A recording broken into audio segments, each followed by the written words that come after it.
आप बक्सा लेकर के जाइए वोटिंग कराने के लिए, ऐसा कोई ताकतवर यहाँ प्रत्याशी नहीं है जो अपने से छपा लिया और अपने से बक्सा ले आए। इसलिए मैं मानता हूँ व्यक्तिगत रूप से पार्टी फोरम को बुरा लगेगा, इसमें सारा दोष ऐसे JSPT को है, जिसके हाथ में पर्ची था, जिसके हाथ में वोटर ये बक्सा था, उन्होंने गड़बड़ी किया, उन्होंने उपलब्ध कराया।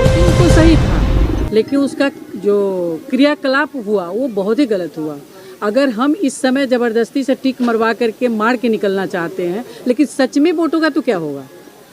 या तो हम करें या जो भी करें, अगर इतना हमारे ऊपर कॉन्फिडेंस नहीं है हम कि हम क्या कर रहे हैं और किससे क्या रिटर्न आएगा, तो फिर कोई कर कुमार मुन्ना जी से हमने बात किया है, अपने जिला के प्रभारी से मैंने बात किया है, अमर सर से बात किया है, मैंने कुशवाहा साहब से बात किया है, मैंने इंदुभूषण जी से बात किया है। उनको हम बताए थे कि आप एक वोटर लिस्ट बनवाइए, अब वोटर लिस्ट के मुताबिक जो है से अगर वोटिंग की प्रक्रिया आप एडप्ट करेंगे तो कहीं कोई हंगामा नहीं होगा, चूँकि जो वहाँ के संस्थापक सदस्य होंगे उनका आइडेंटिफिकेशन हो जाएगा और वहीं के लोग। अब इस पर क्या कहा जाए, आप सबने देखा है और आप लोगों को भी पता है, हमसे ज़्यादा अच्छा से आप लोग को पता है, क्योंकि हम लोग को तो यहाँ से हटा ही दिया गया था ना, तो हम लोग यहाँ पर थे भी नहीं, तो हमको तो जेन्युइन बात क्या हुई थी। यही गाइडलाइंस था किस तरह से भगदड़ करा दिया जाए। गाइडलाइन ऊपर से बहुत अच्छा था, लेकिन इसको मैनेजमेंट करने का तरीका JSPT वालों ने खराब किया।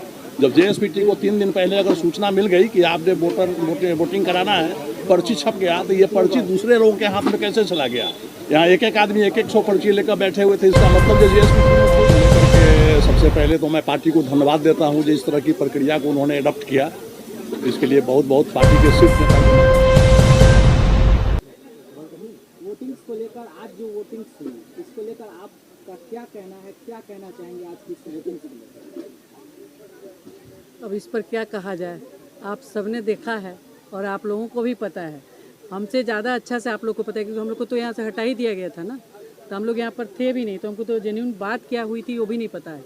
जैसा कि लोग बता रहे हैं कि वहाँ पर अफरा तफरी मच गई, लोग लेकर भागने लगे बैलेट पेपर को और पीछे से जाकर के उसको जो है टिक मारना शुरू कर दिए। तो कुछ अब ऐसे लोग थे, पता नहीं कौन से लोग थे, क्या थे, अब समझ नहीं आ रहा है कि कौन था, कैसे हुआ, हमको तो नहीं पता है, क्योंकि हम तो चले गए थे यहाँ से। क्या कहेंगे, ये वोटिंग सही था या गलत? वोटिंग तो सही था, लेकिन उसका जो क्रियाकलाप हुआ वो बहुत ही गलत हुआ। अगर हम इस समय ज़बरदस्ती से टिक मरवा करके मार के निकलना चाहते हैं, लेकिन सच में वोटों का तो क्या होगा? या तो हम करें या जो भी करें, अगर इतना हमारे ऊपर कॉन्फिडेंस नहीं है हम कि हम क्या कर रहे हैं और किससे क्या रिटर्न आएगा, तो फिर हम कोई करने का मतलब क्या है? क्यों हम प्रयास कर रहे हैं? भगदड़ हुआ, हाँ, उससे आपके विपक्षी पार्टी पर तो कुछ असर ऐसा पड़ेगा ताकि आप पर भी छीटाकशी किया जा सकता है। अब छीटाकशी क्या, जब एक घर में 10 लोग होते हैं तो उनके विचार अलग अलग होते हैं। ठीक इसी तरह से जो यहाँ पर मूवमेंट था, इतने सारे लोग आए थे, अब उसमें कोई कुछ कर रहा है तो उसमें कैसे रोका जा सकता है? अब कोई असामाजिक तत्व जो है इसमें बैठे हैं, जिसकी जानकारी ना हमको है ना आपको है, और वो इस तरह का क्रिएशन कर दिए हैं, तो क्या किया जाए, वो आप हमसे बेटर जान रहे हैं। मैडम, जिस तरह से जो है चुनाव हो रहा है और इससे पहले भी जो है कांग्रेस पार्टी जो है दूसरे बाहर के लोगों को लेकर के आए थे और उनको हार का सामना करना पड़ा, अगर यहाँ से प्रशांत किशोर जी कहीं बाहरी उम्मीदवार को लेकर के आते हैं तो आपका क्या उस समय फैसला होगा, क्या आपका? मेरा तो कहना है कि बाहरी को आना नहीं चाहिए, जो यहाँ के लोकल हैं, अगर यहाँ पर किसी कॉम्पिटेंट व्यक्ति की कमी हो तभी बाहर से लाना चाहिए। यहाँ पर जब लोग अच्छे अच्छे लोग हैं ही तो उसमें से चुनाव करिए, मेरे हिसाब से तो यही होना चाहिए। बाकी तो माननीय प्रशांत किशोर जी का विचार है, उनके पार्टी का विचार है, उसके अनुसार हम लोग को चलना है, उससे बंधे हुए हैं।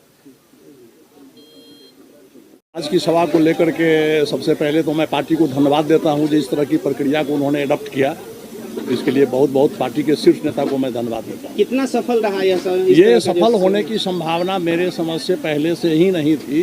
मैंने आज कल किशोर कुमार मुन्ना जी से, जब आपको पहले से ही समझ थी, पहले सुन लिया जाए, आपकी समझ से पहले से ये कार्यक्रम सफल नहीं थी, तो फिर आपको इंडिकेट करना चाहिए था। किया गया है। कल किशोर कुमार मुन्ना जी से हमने बात किया है, अपने जिला के प्रभारी से मैंने बात किया है, अमर सर से बात किया है, मैंने कुशवाहा साहब से बात किया है, मैंने इंदुभूषण जी से बात किया है। उनको हम बताए थे कि आप एक वोटर लिस्ट बनवाइए।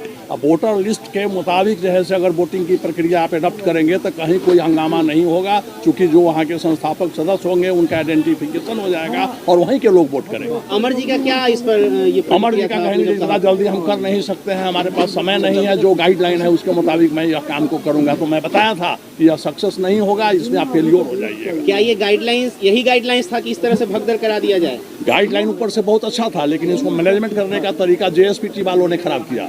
जब जेएसपीटी को 3 दिन पहले अगर सूचना मिल गई कि आपने वोटिंग कराना है, पर्ची छप गया, तो ये पर्ची दूसरे लोगों के हाथ में कैसे चला गया? यहाँ एक एक आदमी 100 पर्ची लेकर बैठे हुए थे। इसका मतलब जो जेएसपीटी ने उसको उपलब्ध करा दिया बोकस वोटिंग के लिए, ये नहीं होना चाहिए था।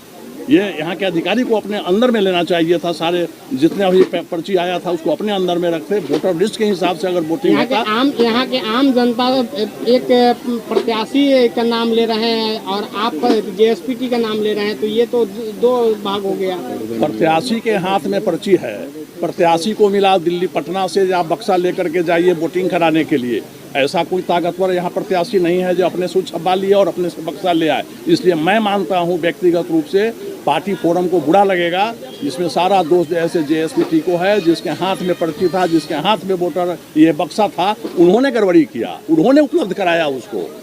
कहाँ से आ गया एक एक आदमी के यहाँ 100 पर्ची कहाँ से आ गया? इसमें ये सोचने का बात है। आप लोग पत्रकार बंधु हैं। जनता जनार्दन का ये कहना है कि जब यहाँ से स्टेज से जब बांटा गया वो पर्ची, उस समय जो है सो मोटा मोटा जो है सो उनके ही लोग, एक कोई डॉक्टर साहब है उनका नाम उसमें आ रहा है, उनके लोग जो हैं वो उधर देने का काम कर रहे थे। ये तो बांटना था यहाँ के पदाधिकारी और जेएसपीटी वाले को। डॉक्टर साहब अपने आदमी से जिलाध्यक्ष भी तो स्टेज पे ही, उन्होंने कैसे? यही मैं बता रहा हूँ कि यही गड़बड़ी हुई है, चूक हुई है।